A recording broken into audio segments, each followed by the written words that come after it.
Hello दोस्तों, स्वागत है आप सभी का आपका अपना चैनल फिजिक्स पढ़ना में। तो दोस्तों, आप सभी लोग कैसे हैं? मैं आशा करता हूं कि आप सभी लोग मस्त होंगे। और आज के हमारे इस क्लास में होने वाला है ज़बरदस्त ही पॉइंट, जिसका नाम क्या है? Exam point. और वो हमारा चैप्टर अपवर्तन होगा। क्योंकि देखिए, इससे पहले हम लोग एक चैप्टर का एग्जाम पॉइंट क्लियर कर लिए, जिसका नाम था प्रकाश का परावर्तन। तो जो भी महान जी लोग उस वीडियो को नहीं देखे हैं, उनको डिस्क्रिप्शन में लिंक मिल जाएगा या वहाँ पर प्लेलिस्ट है, वहाँ से भी आप खोज सकते हैं इसको। और उसको देखने के बाद अगर इसको देखते हैं तो और बेस्ट समझ में आएगा। तो चलिए आज के इस क्लास में शुरू करते हैं एग्ज़ाम पॉइंट, और वो भी 2026 वाले महान लोगों के लिए। तो इसीलिए भाई साहब, इसमें हम लोग जितना भी हो सके, जितना भी कोशिश करेंगे कि पूरा तरीका से इसको हम लोग क्लियर कर लें। क्योंकि देखिए, किसी चैप्टर का अगर एग्ज़ाम पॉइंट क्लियर कर लेंगे तो कहीं ना कहीं काफ़ी हमारा ऑब्जेक्टिव क्लियर हो जाएगा, साथ में शॉर्ट रिवीजन भी हो जाएगा, है कि नहीं? तो चलिए शुरू करते हैं। और इसमें ध्यान ये रखना है कि हमारे ये जो चैप्टर है, कहीं ना कहीं प्रकाश का अपवर्तन, और कभी कभी बुक में देखने को ये मिलता है कि दोनों का कॉम्बिनेशन हो जा रहा है, परावर्तन अपवर्तन को मिला कर दे रहा है। और हम लोग कन्फ्यूजन में हो जा रहे हैं कि सर ये अलग अलग कैसे है। तो किसी किसी बुक में परावर्तन अपवर्तन को एक साथ दिखाया है, और कोई कोई ऐसा बुक है जिसमें परावर्तन को अलग से पढ़ा दिया है भाई, और अपवर्तन को अलग से। तो चलिए शुरू करते हैं। और सबसे पहला हमारा जो है पॉइंट जिसमें हम शुरू कर रहे हैं, लेंस का ये मुख्य अक्ष से कहानी शुरू हो रही है। ये लेंस का जो मुख्य अक्ष है वो वक्रता केंद्र को मिलाने वाली एक रेखा होती है। लेंस का जो मुख्य अक्ष होता है वो क्या होता है? तो ये क्या कर रहे हैं, उनके जो वक्रता केंद्र होते हैं उनको मिलाने वाली रेखा होती है। और थोड़ा सा ध्यान रखिए, हम लोग इस एग्ज़ाम पॉइंट को कुछ फास्ट समझेंगे। जैसे मान लीजिए कि अगर हम एक लेंस बनाते हैं, तो एक लेंस बनाने में कितने सतहों की ज़रूरत पड़ेगी? दो निश्चित ज्यामितीय सतहों की। तो मान लीजिए हम बना रहे हैं एक उत्तल लेंस। जैसे आप देखिए, यहाँ पर उत्तल लेंस बनाने के लिए हम कुछ ऐसा कार्य किए हैं। देखिए यहाँ पर उत्तल लेंस दिख रहा है क्या? अगर इसको बाहर निकाला जाए इस आकृति में से तो कुछ ऐसे निकलेगा। तो ध्यान रखिए कि इस उत्तल लेंस का एक ये गोला का प्रयोग हुआ और एक ये गोला का, इसका भी अपना एक सेंटर रही है, मान लीजिए C1, इसका सेंटर C2। तो दोनों को जब मिलाएगी ना, ये वक्रता केंद्र जो रेखा मिलाएगी, वही रेखा अपने आप में मुख्य अक्ष कहलाएगी। समझ में आया क्या? बिल्कुल।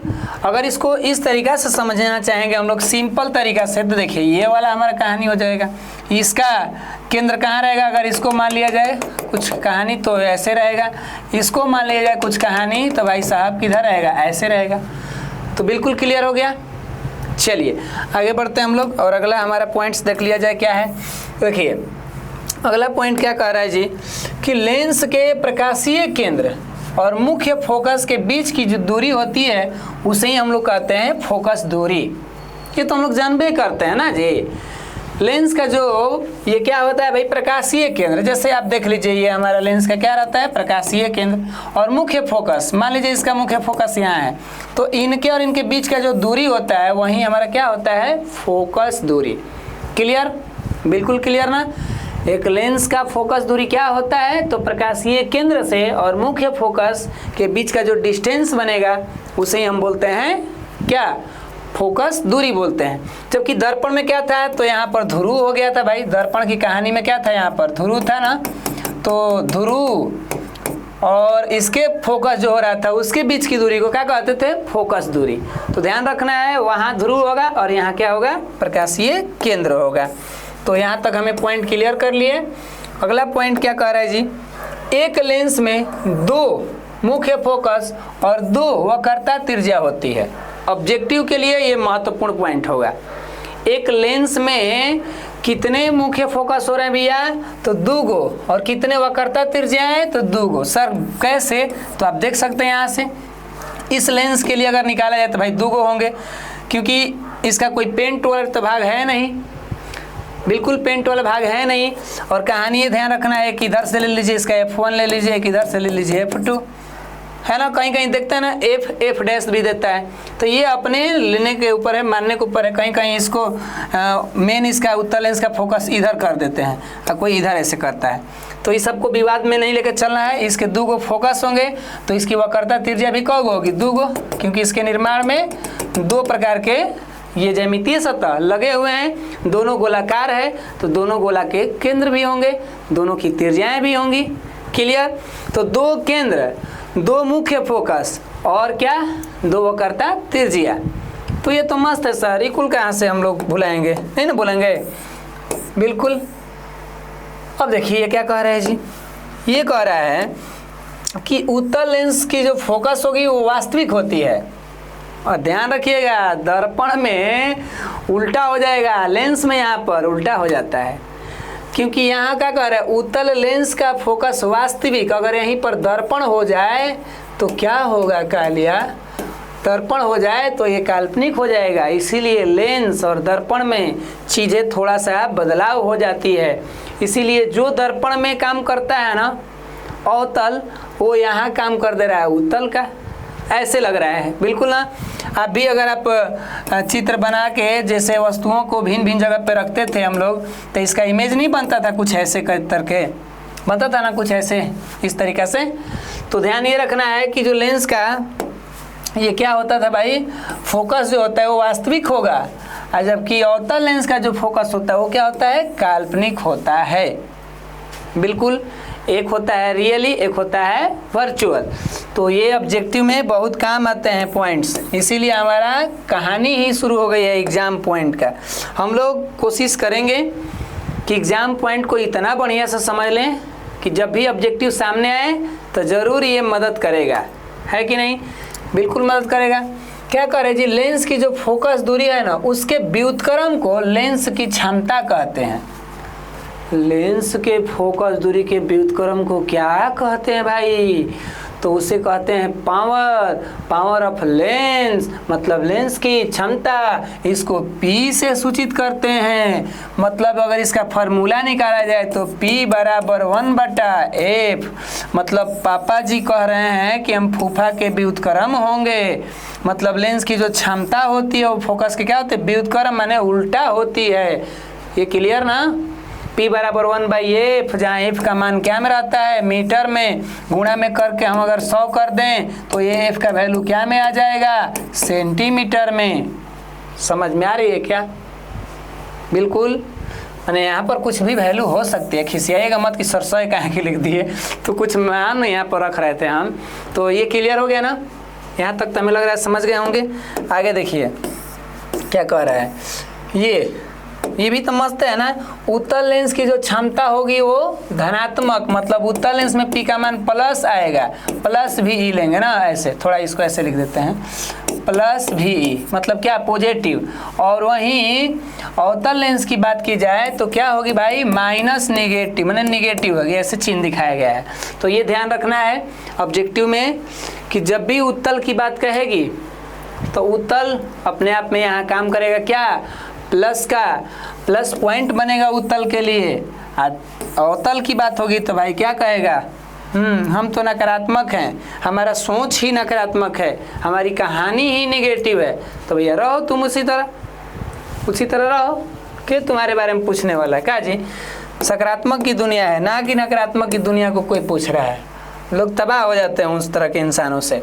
लेंस की जो क्षमता होती है उसका SI मात्रा क्या होता है भाई, डायऑप्टर होता है। लेंस की क्षमता का मात्रा क्या होता है, डायऑप्टर, जिसे D से सूचित करते हैं। कबो कबो ना ऐसे देता है 1/f, हम जानते हैं भाई कि डायऑप्टर होता है D से सूचित करते हैं, लेकिन कबो ना बेहोश करना चाहता है।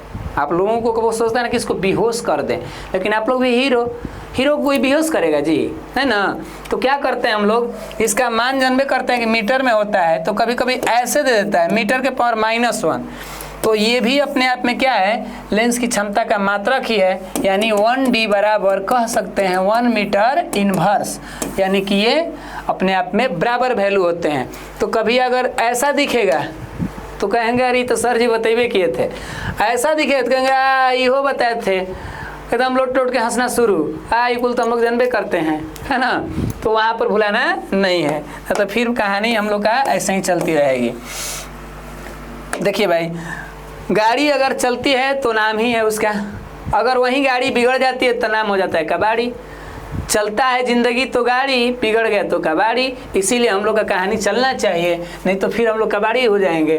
तो लेंस की सभी दूरियां प्रकाशीय केंद्र से मापी जाती है। वाह वाह, क्या मस्त वीवीआई पॉइंट है ना जी। ये लेंस है और इसकी सभी दूरियां कहाँ से? प्रकाशीय केंद्र से। ये लेंस है और इसकी सभी दूरियां कहाँ से? प्रकाशीय केंद्र से।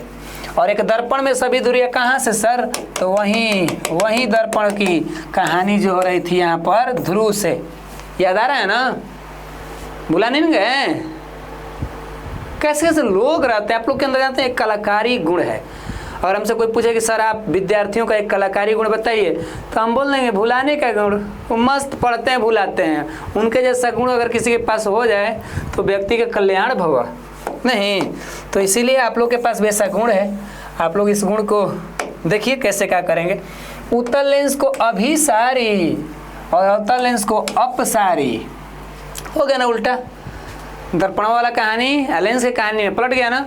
उत्तल लेंस को कौन? तो अभिसारी, क्योंकि जब भी मुखेज के समांतर किरणें जाएगी तो ये लेंस भाई साहब क्या कहते हैं, आओ आओ मुड़ाते हैं, हम तुमको एक बिंदु पर मिला रहे हैं। जहाँ मिलाएगा वहाँ पर इसका बनेगा मुख्य फोकस, और ये कहता है कैमरामैन फोकस करो, आइए एक ही बिंदु पर अभिसरित कर देता है, मिला देता है, इसीलिए इसका नाम हो गया अभिसारी। जो है ना ये डाइवर्ट कर देता है। ये जैसे कन्वर्जिंग लेंस है तो ये डाइवर्जिंग लेंस है अंग्रेजी में। तो ध्यान रखना है कि ये मिलाएगा नहीं अवतल, ये क्या करेगा, कहेगा हट जाओ, निकलो, सब लोग निकल जाओ पतली गली से, मिलना मत, कभी भी मत मिलना, ख्वाब में भी मत मिलना। चलिए जाने दीजिए। वैसा ऐसा लेंस की क्या कहानी है। देखिए क्या कह रहा है लेंस सूत्र, देख लीजिए। 1/f बराबर 1 क्या बोलिए ना, 1/v माइनस 1/u को लेंस सूत्र कहते हैं। कहीं कहीं ऐसे लिखता है 1/v माइनस 1/u बराबर 1/f। कोनो ना लगता है ना ऊपर नीचे ताकने की, हो ही कैसे हो सकता है सर जी, तो ऐसे बताए हैं। हे प्रभु, कान हे तरह पकड़े हैं, चाहे हे तरह पकड़े, काने ना पकड़ रहे हैं। लेकिन ये इधर पहले लिख दिया चाहे बाद में लिख दिया, तो बराबर के पहले लिखे चाहे हेने लिखे, क्या फर्क पड़ता है। दुनिया के कौन टेंशन में है? रोएगा दुनिया आपके बारे में सोचकर? नहीं रोएगा भैया। हम लोग अपने घर परिवारों के लिए महत्व वाले इंसान है। ऐसा नहीं है कि फलाना मेरे बारे में बहुत सोचता है, टाइम है उसके पास सोचने के लिए? बिल्कुल नहीं। तो लेंस सूत्र जानिए गए। अगर दर्पण सूत्र का क्या कर देते हैं, हे में डाल देते प्लस, बात खत्म। हाथ ना सोचना है वो आप लोग के लिए। लेंस के वृत्तीय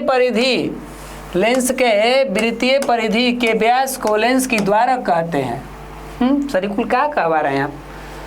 वहाँ दर्पण की चौड़ाई को यहाँ पर क्या करवा रहे हैं आप? वृत्तीय परिधि के व्यास को। तो ध्यान दीजिए, एक लेंस ये बनाएंगे और इसको यहाँ से जब हम कुछ मिलाएंगे तो ये हमारा क्या हो जाएगा? द्वारक।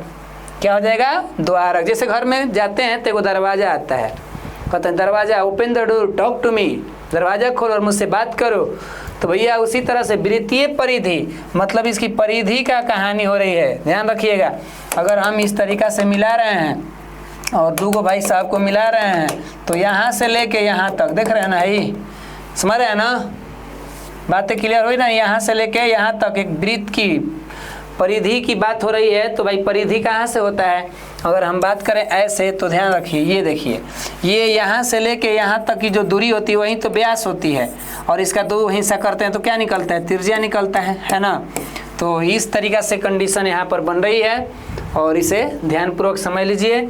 ज़्यादा डीपली में समझना है तो आप प्लेलिस्ट में जाएं, वहाँ चैप्टर वाइज मिलेगा क्या लेक्चर, वहाँ से देख लें। यहाँ तो भाई हम हिंट ही ना दे सकते हैं। अब कहेंगे सर हमारे कपार के अंदर जो दिमाग है ना उसमें इसको डाल दीजिए, तो फाइल कहाँ से हम कट कॉपी पेस्ट करेंगे? आप कहीं और हम कहीं और, तो कैसे होगा? ऐसे रहता तो आपके माइंड में यहाँ से पेस्ट मार देते, USB केबल खोस देते और आराम से उसमें डाटा ट्रांसफ़र हो जाता है। तो क्या करें, जब प्रकाश जो होती है ना एक माध्यम से दूसरे माध्यम में जाएगी तब प्रकाश की दिशा में परिवर्तन हो जाएगा। इसी को हम अपवर्तन कहेंगे। मतलब क्या सर, क्या बताइए ना? जैसे देखिए ये कोई अपवर्तक सतह है, इसके नीचे पानी है, समझ रहे हैं, माने यो पानी है एक तरह से, ऐसा मत समझिए। जब प्रकाश की किरणें जा रही है तो गाना गाते हुए जा रहा है, क्या कह रहा है जी, कह रहा है कि मैं किस गली जा रहा हूँ, अपना तो कोई ठिकाना ही नहीं। लेकिन जैसे ही ये कहाँ से गया, हवा माध्यम से, जैसे ही जल में गया तो जल का कहाँ से आ रहा हो, तो हवा से आ रहे, इसीलिए ना गाना गा रहे थे। अब गाना बंद करो और अभिलंब से थोड़ा दूर हटो या दो अभिलंब की ओर मुड़ो, तो मुड़ गया, कहा कि हम मुड़ जाएंगे। असली में इसका ख्वाब कहाँ था, इधर जाने का। हम लोग बहुत कुछ ख्वाब देखते हैं, रंगीन दुनिया का ख्वाब देखते हैं कि हम बहुत कुछ करेंगे, हम ये करेंगे वो करेंगे, लेकिन जब अच्छा रिजल्ट नहीं आता है तो हमारे घर परिवार कहते हैं चलो अब काम करो, ये वो मत करो, अब काम करो। तो इसीलिए हम लोग काम के बजाय हम लोग मेहनत करके नाम कर लें, ताकि अब वो काम न करना पड़े जो मजबूरी में हम करेंगे, समझ रहे हैं ना। इसीलिए अच्छा रिजल्ट लाने के लिए हमें बातों से नहीं रातों से लड़नी होगी, मेहनत करनी होगी, तब जाके होगा। क्लियर।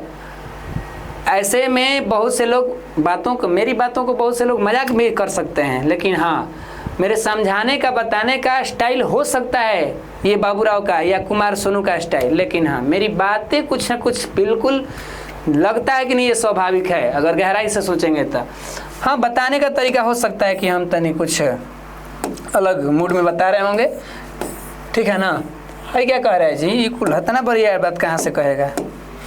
प्रकाश के किसी विशेष रंग के लिए आपतन कोण की जाया, जाया मतलब समझ रहे हैं ना, साइन, तथा अपवर्तन कोण की जाया किन्हीं दो माध्यमों के लिए एक नियतांक होता है।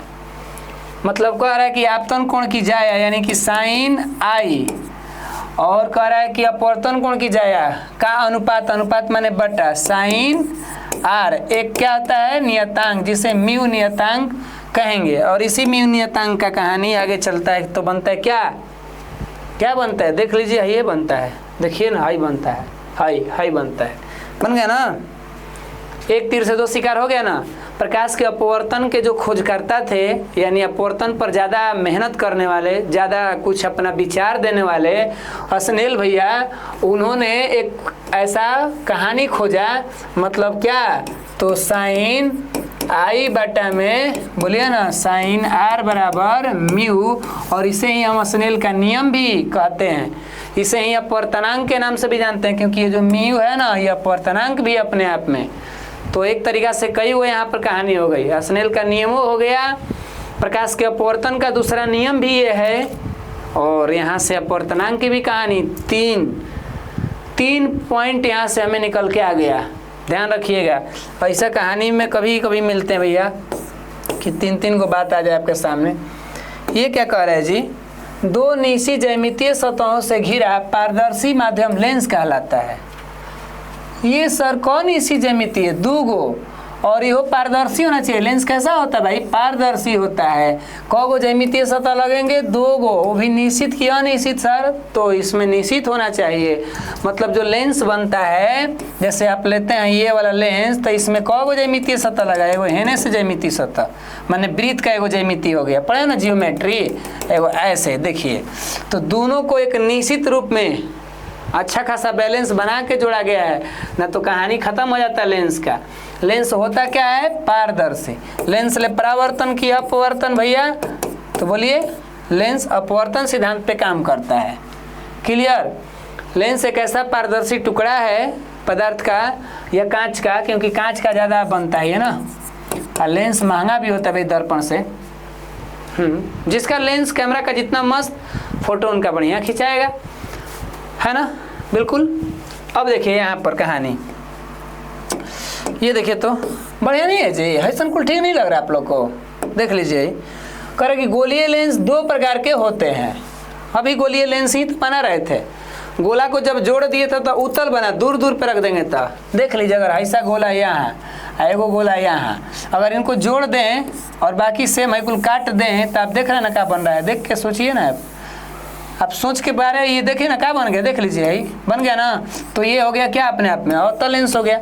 अगर इन्हीं को हम मिला के जोड़ दें, ऐसे दोनों को मिला दे, तो देखिए क्या हो गया, देखिए आप कहते हैं ना आप लोग यहाँ पर मैंने ऐसे मिल रहा है ना, तो ऐसे कहानी। तो गोलीय लेंस कब प्रकार के होंगे, दो प्रकार के। कौन कौन? उत्तल लेंस और अवतल लेंस।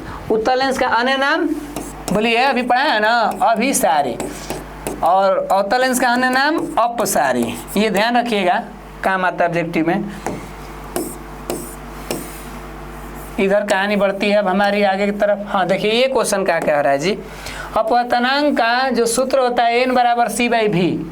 सर जी आप अभी ये बता रहे थे कि अपवर्तनांक का सूत्र वो होता है, म्यू वाला भी बताए थे, म्यू बराबर साइन आई बटा में साइन आर। तो जब ये कोण की बात करेगा, अपवर्तनांक में जब कोण की बात होगी तो फार्मूला लगेगा ये वाला। अगर चाल की बात होगी तो n बराबर c बटा v, जहाँ c क्या है भैया बता दीजिए, निर्वात में प्रकाश की चाल है। जहाँ c क्या है, निर्वात में प्रकाश की चाल, जिसका वैल्यू आप लोग जानते भी होंगे 3 × 10⁸ मीटर पर सेकेंड। नहीं जानते हैं क्या? और ये v जो है अलग अलग माध्यम, ये क्या है भाई, एक जैसा माध्यम नहीं रहेगा, अलग अलग। तो अलग अलग में सर क्या ले सकते हैं हम लोग? वहीं अलग अलग में हम लोग ले सकते हैं जल, कांच, हवा, दुनिया जहान, खेत खरिहान, बाजार, दुकान। ये कुल ना बिल्कुल ना। तो जल कांच ले लीजिए इतना और मार दीजिए इत्यादि। तो ये कब प्रयोग होगा सर फार्मूला? ये कुल फार्मूला जब चाल देगा क्वेश्चन में, कोण की बात कहेगा ना, तो हाई वाला दहाड़ दीजिएगा। हाई वाला क्या करिएगा, एकदम शेर की तरह दहाड़ दीजिएगा। ठीक है, तो भाई साहब हम पहले ही कह चुके हैं कि थोड़ा फास्ट समझेंगे, क्योंकि चैप्टर का हम रिवीजन कर रहे हैं, पढ़ नहीं रहे हैं। पढ़ते ना तो ऐसा करते, लेंस 2 प्रकार के होते हैं, बूढ़ बुजुर्ग जैसा करते हैं। लेकिन नहीं भैया, हम लोग अभी तो रिवीजन कर, रिवीजन में थोड़ा फास्ट होना चाहिए, ना तो साफ बीमार कर देंगे ना हमको भी ना आप लोग।